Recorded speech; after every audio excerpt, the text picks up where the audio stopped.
Hello and welcome to Hamilton, the podcast. From the Graphomania Podcast Network, I'm Vinton Bain. And I am Robbie Herlocker. We're back. Finally. Yeah. Hey, Vinton, I love your new place. Thanks. It's mostly still in boxes. A lot of it is, but it looks wonderful. But it's here now, and we're here now. That's right. We finally we've pulled the recording equipment out of the box at least. Yeah, so we can now do podcasting again. Yay. Sorry for the extra week of delay there, but moving is complicated, guys. It's hard. Yeah, I don't think anyone's giving you grief about that. So far, everyone's been very nice about it, so thank you all. But we're finally here with our discussion on the Hamilton's America PBS documentary. Yeah, that was so much fun, wasn't it? It was a delight. I am really glad you came over to my girlfriend's house and we were sitting there and we were watching this documentary together, and it was such a fun evening. We both were live tweeting it from the Graphomania Podcast's Twitter page. If you look us up on @GraphoCast, you can check it out. It was a lot of fun. I was kind of a toddler gymnasium that night, and so it was funny how many tweets I was able to fit in, even when the little one was climbing all over me. Right. We used both our normal hashtag, which is hashtag Hamilton Podcast, and then the hashtag that was going around for the documentary, which was hashtag HamilDocPBS. And I think it's funny, you pointed this out halfway through the night, and then I think we kept it up the whole evening, but whenever I tweeted, I started out with hashtag Hamilton Podcast, hashtag HamilDocPBS. Whenever you tweeted, you did hashtag HamilDocPBS, hashtag Hamilton Podcast. So we reversed it. So if you're ever curious which one of us is tweeting from the GraphoCast page during that live stream feed, that's how you can tell. I did that one hashtag first. Yeah, we had no previous plans of that happening. It just happened, and it worked out nicely. So Vinton, what was your overall reaction to this wonderful documentary? It's everything that I wanted to do with this podcast.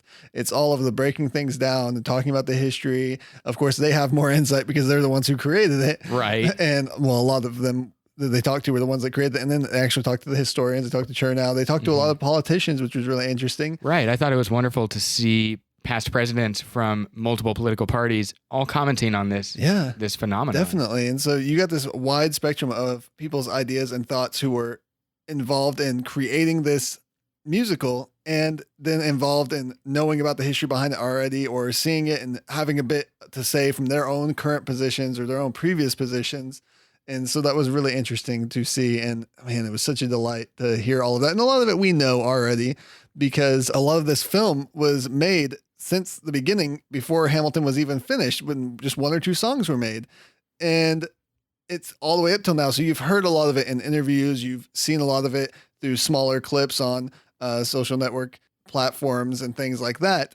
But it added a lot more, put it concisely together. And I'm really wanting some kind of like 10 disc Blu-ray box set with maybe 5 or 6 commentaries and 36 hours of bonus features. Vinton, you will never be satisfied. I will never be satisfied. But it would be wonderful to see a director's cut that extends that a little bit longer. The director and creator of this documentary, Alex Horowitz, had said that there was about 100 hours of filming done that they edited down to what you got. And so I think it's possible for us to get this 10 disc Blu-ray set. Yeah, I don't even need it to be edited. I just want to see them hanging out with Lin-Manuel Miranda. Yeah, he was on a interview I saw praising the editors, and of course he himself is an editor in that as well. And saying that we just did a great job of editing things down and making it streamlined and adding in the things that we need. And I will say the graphics team on this was superb. I thought the amazing same. Graphics, and it was edited really well, but unnecessarily. You could have just given me the 100 hours. I would have been fine with it. Yeah, absolutely. I could block out a weekend or two. I did appreciate that they had so many scenes from when the musical was still being written. Before anyone in the world knew that this was going to be the sensation that it has become, they had video footage of Lin standing in his kitchen stressing about writing this and how stressful it was to put it all together, and him sitting in Aaron Burr's bedroom as the artist in residence. He makes a joke about that, in Burr's residence, writing the actual lyrics to the song. And he's going through, and instead of the lyrics, "I'm not throwing away my shot," he gets to the point in the musical and he says something like shooty, shooty, shooty, shooty, shooty, shooty, shot.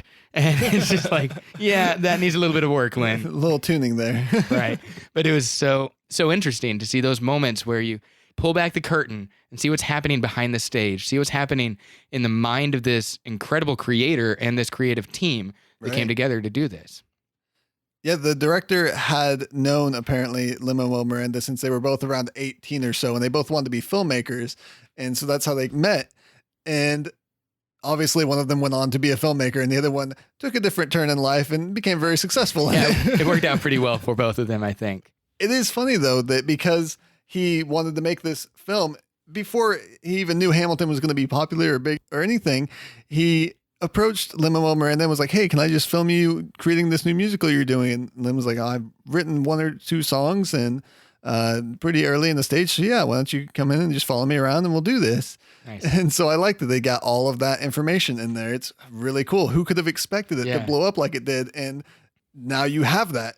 Exactly. Now, we did expect that this would be a wonderful musical. We'd been looking forward to it ever since the White House Poetry Night, where he dropped the first song. Right. And In the Heights was a smash hit itself. So we knew that this would be an amazing musical before it came, but no one expected it to be as large as it actually became. Yeah. I mean, and just for some scope on that, I just read an article about how many views that this documentary got over the weekend that it was released. And on PBS alone, people who were airing it, watching it on PBS, there were 3.6 million over the weekend. What? 2.4 million of those were on the night it first aired. Oh, man. And that's not counting the internet streams, which they have garnered from Facebook, 640,000 streams on Facebook. The article I read also said across all digital platforms, PBS had recorded 540,000 streams. So that's just from the ones that get recorded from the locations it's getting streamed from. So that's a lot, though. That is 540,000 individual streams. That's close to 5 million views of this documentary recorded for the first weekend it was out. Oh, man, that's great. One of my favorite things about this documentary is that it pulled together a lot of people that are a part of different media platforms. So you see that the legacy of Hamilton touched the banking industry. And so you see people that have their concentration in understanding accounting and treasury banking systems. And you see people that are a part of the government. There were a lot of politicians in this, people in the Congress and people who have been presidents that were sitting together around this. So you had people like Paul Ryan and you have Elizabeth Warren together, opposite sides of the aisle and very different political positions, but they are a part of the legacy that Hamilton has created. He became the architect of our government in so many ways, of the federal government. And now you see people that are continuing that legacy that we've passed the torch on to all of these other people since Hamilton. And it's wonderful to see them revering the founding fathers in this type of a light. Speaking of Elizabeth Warren, wouldn't it be fascinating to see an actual debate between Alexander Hamilton and her about how the banking system should work? Yeah. So the internet has this thing called epic rap battles, and those are fun to see. But I want to see actual debates on topics from the mindsets of different politicians, current day, previous, all just mix and mash. That make me a politics nerd? I guess it does. It's like the comic book fan who's like, could Hulk beat Superman? Could Elizabeth Warren beat Hamilton? Oh man, that's a high bar. I don't know. She's pretty fantastic though. So one of the things I really liked about this documentary is the way that they structured it, and that it goes from the beginning of the musical, obviously, which is also tracing the history of Hamilton, like we all know the musical does. So it's the beginning of the musical going throughout the whole musical, and the beginning of Hamilton's history going throughout the end of Hamilton's history, even to what ripple effects were had after he had passed away. And it also traces the history of the creation of the musical from those first few songs being written all the way to today and what's happening with the musical all at the same time. It just cuts back and forth and all of that. So you get that bit of history, you get those clips of the musical, which I think there was about 17 minutes of recorded Broadway musical clips in there, which was fantastic to see. That's great, yeah. And it just made me really excited to see that whole thing because, they have it. It's there. They've said they have it, and they just don't have plans on releasing it yet, which is ridiculous because I want to give you my money. But it was such a brilliant way to cut it, to have all that timeline go all the way to the end where it culminates in what is Hamilton's legacy after this fateful duel. What happens when this musical comes to an end with the last song, and what happens now with the musical after it's at this point in its history where it's popular, it's now spreading, it's on tour, there's people leaving, there's people coming, and it leaves you there. This is where we are now. I appreciate that timeline as well. I think it's fascinating that during the period of time when they're covering Hamilton's birth on the island of Nevis, we saw a Twitter account from a hotel in Nevis actually tweeting, "Hey, we're beautiful here. Come visit our island," something like that, taking advantage of that. Yeah, they said they were the oldest house on the island, I believe. And I thought that was really cool because they were showing the really amazing imagery from the island in the documentary, and to see people from the island tweeting it was just really cool connection. Like, these things are real. Yeah, it's a real place. This isn't like Hogwarts. Yeah. Which also, okay, Hogwarts is real. Yeah. That's a real place, right? Man. That's where Angelica Schuyler took her kids when they went to London. If there's ever another big Harry Potter thing, I'm going to live tweet it from Hogwarts. Sounds fun. Just to give people that sense of realism. Right. Dang it, Peeves.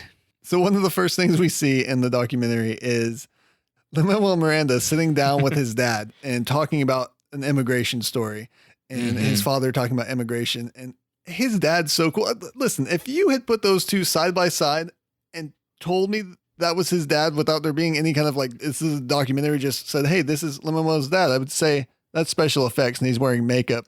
They look very, very similar. It's the same guy. He's just wearing old person makeup. Yeah, he's the spitting image of his daddy. I appreciated that conversation a lot because it showed a little bit more of Lynn's personal connection to the Hamilton story, especially early on in the immigration stage, because his father was an immigrant from Puerto Rico, and he came to New York and made a name for himself. He said he didn't necessarily intend to stay there forever, but once he got a good job and started making a family there, he got citizenship and realized, this is where I'm going to live forever. I'm owning this nation now. This country is my home. This place is my home. I want to raise my kids here.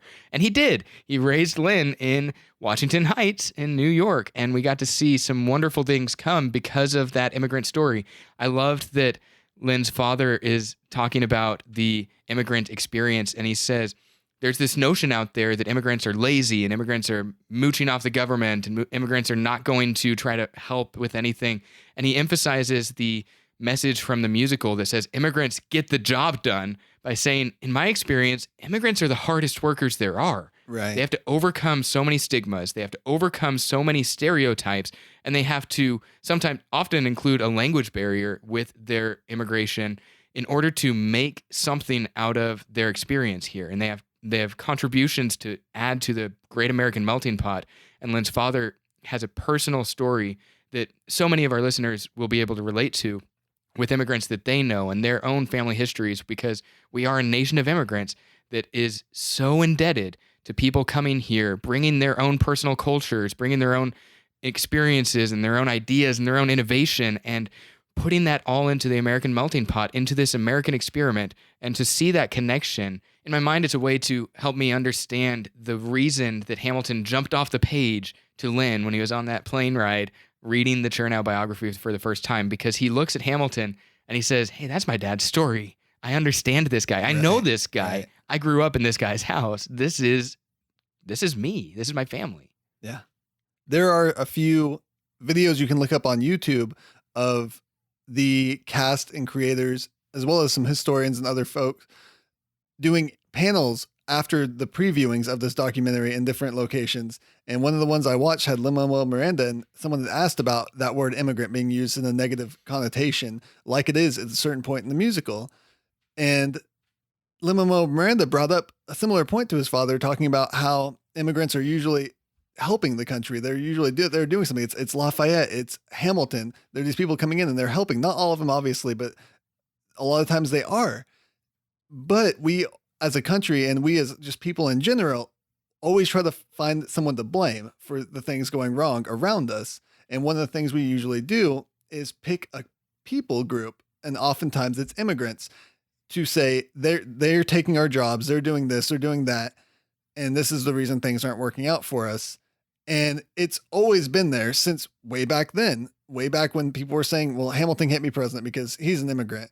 And even later, Lin-Manuel Miranda brought up that current day, it's mostly people coming in from Mexico that we're blaming for the immigration problem. We're saying immigrants to them as a negative connotation, but it used to be the Irish that we were blaming, and that's changed, but it's always been there. That was just a sign of it's always been there. There's always someone immigrating in that we're saying they're ruining everything for us. Well, yeah, there's that thing in psychology where you talk about the other. Like, we are just evolutionary tribal people where we like to have our tribes, we like to have our groups, we like to bond together with people that are like us.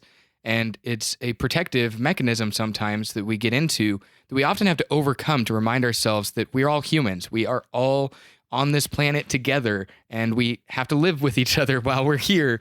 And so we often paint those other people as the danger because they're unknown or they're untrusted, and you have to have certain protective barriers put up, a wall between you and them to make it clear that they are not accepted and welcome to who you are. Dang, we're getting political. Yes. So I was about to say, we are getting way more political than we usually do. And we try not to get too political on this show for it being pretty much an American history podcast. But I do think that if you are listening to this show, you like Hamilton the musical. And if you're listening to this episode, you watched the documentary and you saw what Lin-Manuel had to say, what his father had to say. And you've seen, if you're a big enough fan to be listening to the podcast about Hamilton, you've watched other interviews with Lin-Manuel and you've seen him talk about immigrants. Yeah. And these are all things he says. So if you're angry at us for saying them, you're angry at him, and I don't know why you're listening to him. Yeah, there was a whole Broadway movement where they did the whole endorsement of a certain political candidate where there was Broadway for Hillary, and they did an actual endorsement. We're not endorsing anyone here on Hamilton the Podcast and Graphomania Podcast Network. We're not endorsing anybody. We want you to vote your conscience, if you know what I mean. Yeah. Yep. Just to be completely candid, Robbie and I don't even agree fully politically. Yeah, that's true. So there's no side on this podcast. We're just expressing ideas, and love is love is love is love. Is love is love is love. That applies to immigrants and people immigrating. So that is important. Moving on from politics. Can we get back from politics? Yes. Please. There were a few moments in this documentary where I had forgotten that I had this huge ache in my heart for people leaving the show. Yeah. Like when Jonathan Groff shows up. Yep. I was like, I miss him so much. I just want to hang out with him and see him there all the time. And I know his replacement's doing an amazing job. Yeah. But there's always that, it's like that Doctor Who thing. You always love your first Doctor. Yeah, exactly.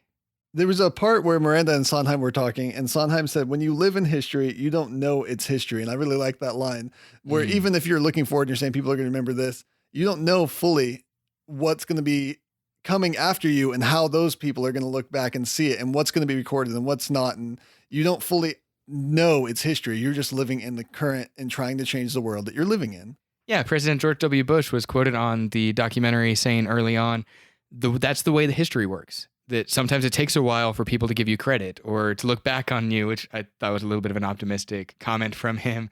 But you see people look back on these historical figures, and we get to decide how we tell those stories. We have a villain in our history books. We didn't necessarily know that that person was going to be the villain when they were walking together on the streets of New York City. You see that history is painted by the winners often, and we get to tell the narratives as we want to tell them. And it's interesting to me that we see, in light of that, there are modern history makers being interviewed on this documentary that are currently making history. You have President Barack Obama up there making history currently, talking about a historical figure as well. Yeah. Speaking of people that were making history and George Bush, that moment where Laura Bush comes on and cites Abigail Adams saying, don't forget the ladies, John. Yes, I love Laura Bush and I love Abigail Adams. You've heard me gush about her before if you've listened to this podcast at all. She's wonderful. One of the moments that I want to highlight in this particular documentary is when you see a lot of the cast members and a lot of the politicians looking back on our founding fathers and the way we paint them as if they're this paragon of virtue, paragon of truth and justice and the American way. And we often forget a lot of them were slaveholders. A lot of them were chauvinist. A lot of them were a lot of things that we are not okay with. So in that moment when we saw Chris Jackson sitting in the slave quarters of George Washington at Mount Vernon, he's sitting there and he says, here's this guy that I revere, President George Washington. I love him to death. I respect him. He did amazing things in history, and I get the honor of playing him on Broadway now. But I have to wrestle with this fact that he owned people. He treated people like property that he could just buy and sell and use and order around. And Washington actually had a fairly strict reputation of treatment towards his slaves at different moments. And you can look at that historically and go into a lot of things to research it. But Jackson is sitting there in the slave quarters thinking and meditating on the fact that this guy owned slaves. And it's fascinating to me to see the emotion on his face, to see the passion that he has when he's trying to wrestle with the fact that both of these things are true, that George Washington was a wonderful leader in a lot of ways, and that he was not a perfect person. He was a wonderful person, and he was just a guy trying to do his best for his republic. And you see the same thing echoed by Daveed Diggs, right, when he's talking about Thomas Jefferson. Yeah, I think the words that he used were, Thomas Jefferson did a lot of good things, but he also sucks. Yes, he also sucks. And both of those things are true. And you get some commentary from other people on the outside saying, I think this musical has done a good job of not making light of the bad things that those people did, but not ignoring that they did great things. You can't say that they didn't do anything, because we are here in America that they created, in the system that they created, living this life that they set up. You could say even that we are living in Hamilton's America. Huh. I wonder where I've heard that before. One of the things I really loved was when they showed the scene where the creators were sitting around this table, all discussing, throwing ideas back and forth. I'd like to keep this in, and this is really important to me, and this part of the song really needs to stay. And well, what about this? And they're brainstorming. I'm like, I'm in the room where it happens. I'm in the room where it happened. I'm in the room where Hamilton was created, right here, that table. I get to see it. I'm so glad this video was made. Oh man, that's wonderful. And another thing that was happening around that time, you kind of touched on this, is that the cast and the creators got to go to a lot of historical locations and got to see a lot of these items, the pistols, and they got to touch the desks and or not touch the desks, as it may be. Yeah. But I was so jealous. I was like, oh man, they're seeing all this. They're getting these VIP tours to things that normal people can't just walk in and see or handle, and getting to flip through the actual books. And oh, it was fantastic. Yeah, I'm excited watching them do that. This Christmas, I get to go to visit some people in Virginia, and I'm going to get to visit Mount Vernon and go into a lot of those rooms, but they won't give me that special press pass into the bedrooms to stay for a while to sit there and write a musical or anything like that. Right. My favorite moment reflecting on that idea is when you see, I think it's in the Library of Congress, I could be wrong about that, when Lynn and Leslie Odom Jr. were sitting together and they were reading through the letters that were exchanged between Alexander Hamilton and Aaron Burr when the duel was being initiated and set up. You get to see this. We've both read those letters. We've read that correspondence back and forth, and it's fun and it's interesting and it's really fascinating. But to hear it in the voices that we've gotten used to, with Burr's voice reading Burr's words and then Lynn's voice as Hamilton reading the Hamilton words, was just an enjoyable experience. Yeah, for sure. As the documentary went on and we interviewed a lot of cast members, it was interesting to see their take on a lot of their characters that they're playing, because Leslie Odom Jr. obviously understands Aaron Burr really well. When he starts talking about the character that Burr had, he really nailed it. He nailed it in a lot of ways. Jefferson, as a figure that's represented by Daveed Diggs, was also someone that was painted very well. Chris Jackson, he's obviously a history buff. He knows his stuff. He is wonderful about that. And one of the things I love, while they were giving insight to their own perspective on the character they're playing, is that when Daveed Diggs was talking about the songs in the musical, he was explaining his understanding of the way the genres of music worked throughout it. And he said that Jefferson comes on the stage and he's got a lot of catching up to do because the whole world is rapping, and Jefferson comes on the stage singing jazz. What did I miss? And it's just interesting because you obviously understand that this Diggs guy has spent a lot of time understanding how this musical works. And it's interesting to see them highlight the information they think is fascinating about the way the musical works out. I love that the people that have become a part of this musical are as big of fans of the musical as we are. Right. They are all history wonks, and they all got completely sold into this musical. One of the interviews I was watching, Chris Jackson said, I still haven't even seen the musical. I'm with you all that they're waiting to get tickets. I haven't got to see this thing yet. I'd love to. That's great.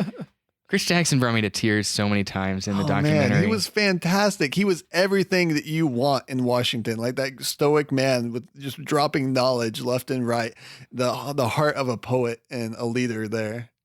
When Leslie Odom Jr. was reflecting on Aaron Burr, he had this quote where he said, essentially, all of us are more than one thing. Any one of us on our worst day could be painted as a villain.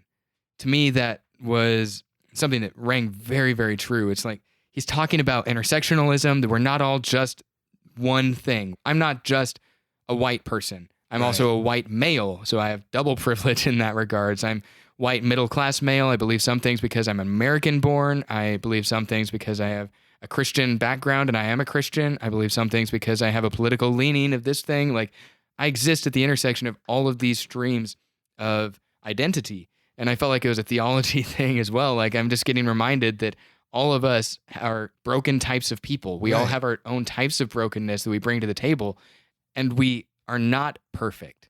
And that's why relationships require grace, and relationships require understanding with one another. And at the same time, we have to just be honest and humble with the thing in ourselves that says any one of us on our worst day could be the Aaron Burr. Hopefully not in the sense of becoming a murderer, but we all have that capacity inside of us for good and evil. And that makes it all the more important that history has its eyes on us, looking at how we are choosing to make these decisions in our day-to-day lives. It's important. Right. One of the things that I wish they would have done more in the documentary, and maybe some of those cut scenes will have this when I get my Blu-ray box set, is talk to more rappers and performers and from that musical genre, not musicals, but from hip hop and rap in general. They did talk to Nas, and I thought that was really fun. I really liked the quote that he said, which was, in hip hop, no one can tell you you're wrong unless your raps are whack. Yes, I loved that too. I liked that they had the Roots interviewed, and not like you have people from hip hop that are also praising this musical. You have politicians, you have celebrities, you have hip hop artists all together coming onto the screen praising this musical, really emphasizing the fact that it is bringing together the streams of all of these beautiful things, history and hip hop and Broadway and just good storytelling itself is all right there in this musical. It's wonderful. Yeah, and I really like to see Lin-Manuel Miranda walk out on getting to hang out with the Roots. He was super excited to do that, and you could tell that he was big fans of the Roots, but the Roots were big fans of him, and so it's nice when those roads intersect, and you get to see, oh, we're fans of each other. We're both geeking out over each other now. Yeah, exactly. They were talking about Lin, and they said, real recognize real. Yeah. And they just acknowledge that what Lin's created is a wonderful thing, and obviously, we've committed a lot to this podcast. We agree. 100%. For sure. So this documentary was just fantastic. And we had a lot of fun live tweeting with all of you, trying to keep up with all of your comments as well as making our own. A lot of our fans that were tweeting with us said some really brilliant things that we got to retweet. And I'm sure we missed a few brilliant things just because there were so many. Yeah. As a matter of fact, Robbie and I were both tweeting from the Graphomania Podcast Network Twitter account, and it locked us out at one point and said there might be suspicious activity because we were both rapid tweeting from the same account from two different phones. We noticed some unusual behavior on your account. So we had to quickly change the password and get relogged in as we were trying to live tweet. It was fun. A fun little scramble. It was a nice adventure. So there was about a 10-minute segment where we didn't have any tweets coming out. Right. So one of the things that may have been lacking from this episode is that we didn't really dive into too much history, because the only history to dive into is what it actually told you. And there's no need to rehash what the documentary that you already watched told you. We do understand that a lot of you like the history that we bring, and that's one of the things that you come to listen to our podcast to from the feedback that we received. We will be getting back into some history. We have a few different episodes coming up still. We're wanting to go over Aaron Burr after Hamilton. See where he goes from that point and to dive into some of that history. Yeah, so in the next few weeks, stay tuned. We'll have the Burr conspiracy and treason trials covered for you. That's going to be exciting. And we have a few more 10-minute histories planned coming up as well, on top of wanting to still cover In the Heights. So that's coming in the future as well. And I'm pretty excited about it. This is going to be a lot of fun to do a detailed overview and to see how long we stretch that out. I don't know if we're going to do an episode an act, or if we want to actually break that down further, because Yeah. this is another wonderful creation of Lynn's that really deserves a lot of attention. Right. And if you have an opinion on what you'd like to hear from us in that, contact us and let us know what you would like to hear. If you have listened to this whole episode and you still haven't yet watched the PBS documentary, I believe it's going to be on PBS's website streaming until November 18th. That's what I saw advertised on Twitter, at least. So I don't know if anything's going to change between now and then. It's out of our hands, but you should be able to go to the PBS website and look for Hamilton's America, the documentary, and it'll be there for you to stream and catch all of this brilliance that is the documentary. Right. And on top of that, if you go to the PBS website where you stream it, below that, they have other videos, mostly trailers, short clips from the documentary itself. But there is one of those that if you click on, it will take you to teacher resources. Yes. And I think this is going to be really helpful. I plan on going through some of this because even though it's teacher resources, I'm not a teacher. I don't have students. I'm not a student. I'm not in school.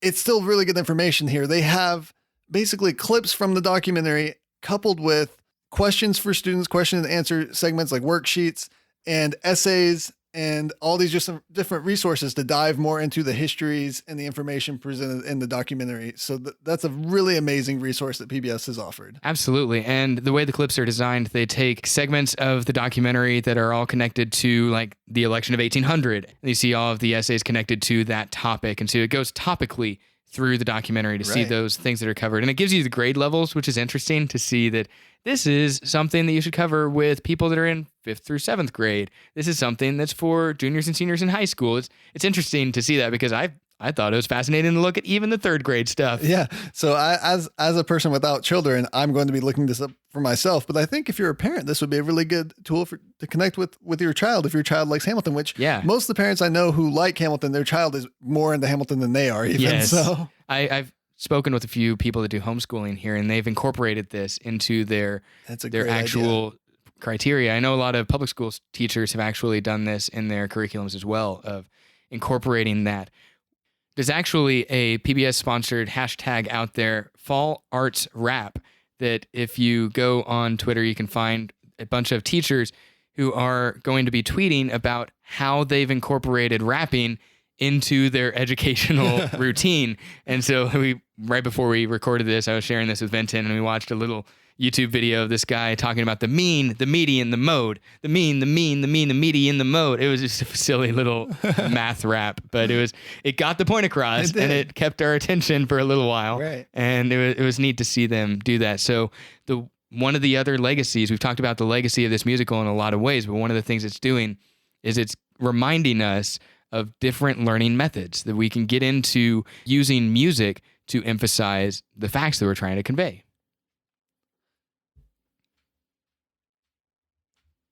And it may be overstating the point on a podcast about Hamilton that clearly loves Lin-Manuel Miranda, but one of the things I saw in an interview recently was someone got up to ask him a question and just told him, saying how you view Hamilton and the way he inspires you, and you've made this musical about him, is how I view you, because this musical has changed my life and it now has changed the way I do things. And you see a lot of that with these teachers doing hip hop things to teach their students, and a lot of the influence that this musical has had that Lin-Manuel himself has had. And it just made me laugh because I was thinking of someone else making a musical, Lin-Manuel the musical. Oh man, that'd be great. I guess it would be called Miranda. A musical writer's tale. I don't know what. I can't come up with titles. I don't know.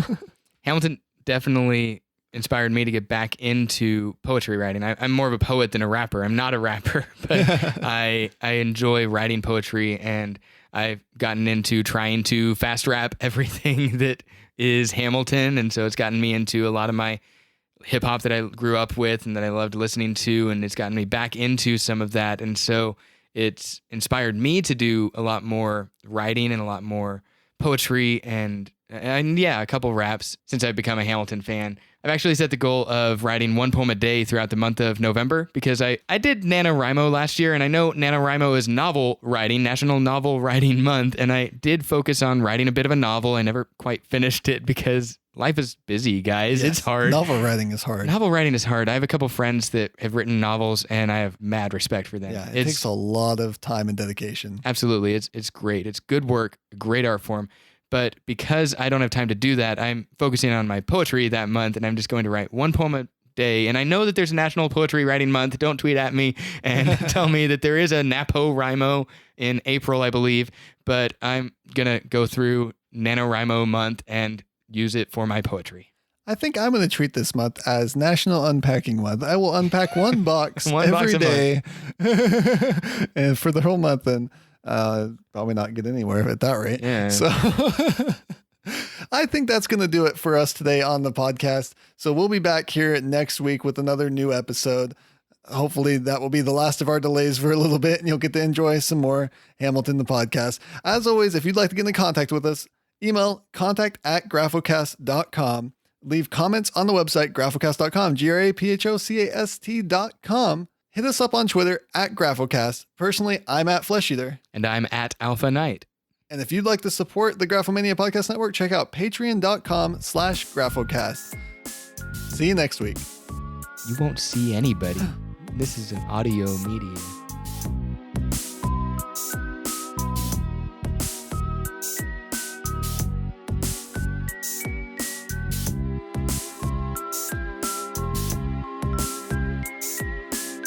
And Peggy.